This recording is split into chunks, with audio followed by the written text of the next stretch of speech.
I'm Julia from New York City. Please like and subscribe to MSA. Ever since I can remember, I've never had a day of peace in my life thanks to my older twin sisters, Tina and Sophia. They were 10 years older, famous models just like my mom, and they loved annoying me. On my 6th birthday, Mom gave me a pet piglet, but it went missing a few weeks later on Thanksgiving. I was devastated as I sat down for dinner that night. Julie, you see that turkey? That's your piggy. What? Yeah, Mom said they ran out of turkey, so she cooked your piggy instead. You're lying! No! I started bawling like a baby till Mom rescued my pet from my sister's closet. They were grounded, but the memory haunted me for years. I could never enjoy another Thanksgiving. Things just got weirder as we grew older. Tina and Sophia got more famous, and I became their geeky little sister with a thing for science and sugar. By 13, I weighed twice the kids my age. One time, Mom invited a French photographer to take family portraits. Wow, Tina, that is a beautiful pose. Sophie, yes. Hold that. Juicy, juicy. Julie. Whatever. Pulling your tummy while you smile. A little more. More. Okay, now smile. Press it, smile. I was trying when Tina tickled me a little, and I let out a huge fart. Oh my God, Julie, you stink up the place. You baby cow. When the photos came out, I was so red, it looked like someone had slapped me 20 times. So embarrassing. I exercised and lost most of the extra weight, but my sisters never let me forget that incident. Worse, kids in my school constantly questioned me about my famous sisters, and I hated that. My older brother says that Tina bathes in milk. That's why she's so pretty. And Sophia brushes her hair with a comb made of feathers. Tell us, please. Is all this true? I got so annoyed, I jumped on one of them and pulled her hair. Tina's breath stinks and so do her clothes. And Sophia brushed her hair last winter. It's all makeup, you moron. Now leave me alone. Turned out it was our teacher's daughter, and my stunt landed me in detention. But I didn't care as long as I got some peace. So, yeah, life wasn't great. But it wasn't all bad either. I was at the top of my class, and at 17, I even landed a prestigious summer internship at the Natural History Museum. On my first day, I got up an hour early to get ready and reached the museum before my time. But the place was massive, and I got totally lost. Suddenly, I heard a voice behind me. Are you the new intern? Yeah, I'm Julie. Pleased to meet you. Late. You're late. You were supposed to report to me 15 minutes ago. Before I could even apologize, the boy started walking away. I'm Pierre, your supervisor, boss, whatever you want to call it. Okay, so tell me, why is the sky blue? Too slow. How do airplanes fly? How old is the Earth? Do you know anything besides makeup? 4.543 billion years. What? You asked me how old the Earth is? I know my science, okay? But I guess you don't know how to talk to people. Maybe learn that first. You're right. I'm sorry. I had a tough morning and I took it out on you. How about we start again? Hi, I'm Pierre, and it's nice to meet you. Over the next few days, Pierre and I hung out a lot. He was my age, the son of a diplomat, and he'd only recently moved to New York. He was also really smart, and we'd often spend hours discussing science stuff. Slowly, I even started liking him a little. One day, I was cleaning up a fossil when my shirt got caught and ripped. Pierre rushed to my side and gave his shirt to me. You're bleeding. Huh? Oh no. Dang it! Pierre hurried back with first aid, and as he was tending to me, I couldn't stop staring at how perfect he was. There. All done. Thanks. I feel much better. Much better. Oh, God. You must think I'm crazy. Nope. I think you're cute. And also, I think you should go out on a date with me. Really?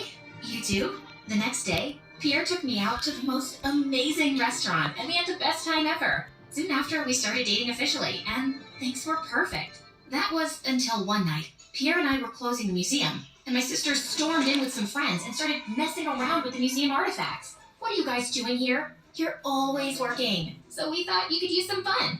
Oh, are you the guy she keeps texting? Dude, she makes the funniest faces when she's on the phone. Like she wants to poop, but can't. Let me show you. Can you stop embarrassing me and go to a club or something? Where's the fun in that? My sisters and their friends just ignored me as they went around taking selfies.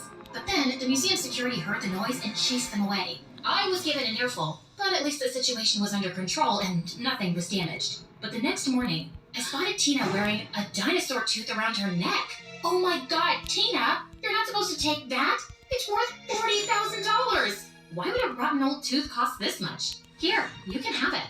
I immediately wanted to leave for the museum to put the tooth back before someone noticed. But just then, the police knocked on my door. Apparently, the museum staff had seen the CCTV footage, and my sister had already been caught on tape. The twins would have been arrested for stealing, but I called Pierre and asked if his dad could help. He told me once his dad was on the museum board of directors, so I had to take a shot. He saw the video footage too, and he's really mad. I know it's a huge favor, but I'm asking, please, if you could just help me out this one time. I'll even apologize in person. Actually, there's this fundraiser that he wants me to attend. Maybe you can come along too and talk to him. That'll be perfect. Okay, I'll see what I can do. Pierre pulled some strings and police let off my sisters. And for the first time, they were sorry. The fundraiser wasn't as bad as I thought, even though his dad was really cold even after I apologized. And soon, Pierre started asking me to all the events he got invited to. And things were exciting for a while. I enjoyed dressing up and going around with my handsome boyfriend. But between studies and work, I was getting burnt out. One evening, I didn't have anything, so I raided Tina's closet. Oh my god. Who died and left you this hideous dress? It's yours. Must be something I bought to give to a homeless person. Listen, kid, no matter what you wear, you'll always be a dork. Don't change too much to fit in, okay?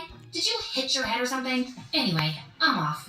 I had no idea what Tina meant, but I was terribly late, and when I got there, Pierre was outside waiting for me. Where were you? Everyone is asking me, and why are you wearing that? Don't you have something designer? Aren't your sisters models? What's wrong with my clothes? Besides, I'm exhausted and I'm here. Before Pierre could reply, someone told us that his dad was looking for him and we went inside. I was standing in a corner feeling angry and tired when I spotted one of the world's most famous marine scientists, Dr. Keller. Oh my god, I'm a huge fan, sir. Your work in the space of dead turtles is groundbreaking. And that piece on how sharks are misrepresented in shark movies is amazing. You've read that paper? No one ever has. You should come by my office sometime. I'd love to. I even have something I'd like you to see. Julia, there you are. I want to make you meet someone. Before I could say anything, Pierre dragged me to the other corner of the room. What was that? I just saved you from the worst conversation of your life. You should thank me. Thank you? A world-famous scientist just invited me to his office, and I was discussing my research with him when you dragged me away. Dr. Keller is a bit of a cuckoo.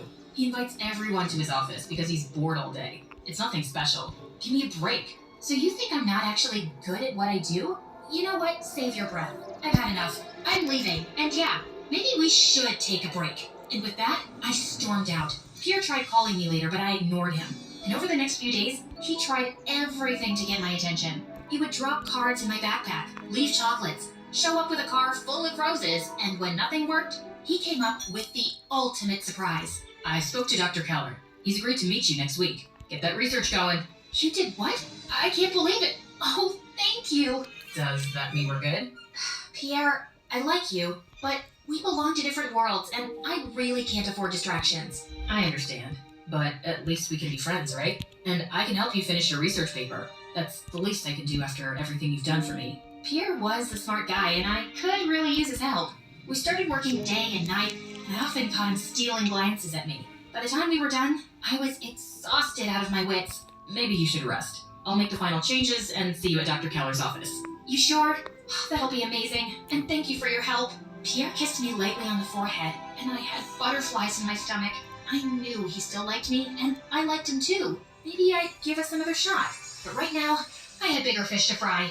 On the day of the meeting, I was feeling really confident and showed up early. I was sitting at the reception waiting for Pierre to show up, when suddenly, I saw him leaving with Dr. Keller and my final research. Okay, I'm gonna be late. Good job on the research, Pierre, and welcome to the team. Your dad will be proud and happy. Oh, hi, Julia. Are you here for Pierre? Actually, Yes, we decided to celebrate together, if you liked my research. I wanted to say something, but I was speechless. I felt like someone had punched me in the stomach. Pierre walked toward me, but something inside me snapped, and I slapped him hard. So this is why you didn't want me talking to him at the party, and why you helped me with my research. So you could steal it and claim it as your own. Never in a million years did I think you'd be such a snake, Pierre. Crushed, I ran away as fast as I could. How could I be so stupid? Years of research and hard work gone down the drain. When I got home that day, my sisters could immediately tell something was wrong. They sat me down, and I told them everything. Ugh, why do you even care about this stuff so much? Because I do, okay? It's what I want to do in life. How would you feel if someone took away all your hard work and claimed it as theirs? We wouldn't know. No one can be as pretty as we are. Okay, I'm done with this conversation. Sorry. Wait. Sit. We know it's devastating that Pierre used you and then threw you under the bus, but that's life. Now, you can either cry about it, or you can move your butt and start from scratch. The choice is yours. Whatever you choose, we're here for you. My sisters were right for once. I couldn't let this one blow take away my whole future, so I decided to plunge myself into my studies. Pierre tried reaching out 1,000,000 times, but I was done with that lying jerk. I graduated top of my class and went to Harvard. Slowly, I started building my research from scratch and things started looking up. But for some reason, I could never completely understand or forget Pierre's betrayal. Maybe what I was looking for was closure. A year later, my sisters and I were vacationing in Costa Rica when a familiar figure approached me. Julia, is that you? Pierre? You. Take another step and I'll knock your teeth in. I just want to apologize. I know what I did was horrible and unforgivable, but I had my reasons. Really, dude? Yes, my dad is a horrible person, Julia. He told me if I couldn't show him that I can make it as a scientist, he'd have my butt kicked back to London and force me to become a politician. I thought if I got a chance to work with Dr. Keller, I could impress my dad and he'd finally let me follow my passion, so I Backstabbed me, stole my research, cost me the chance of a lifetime?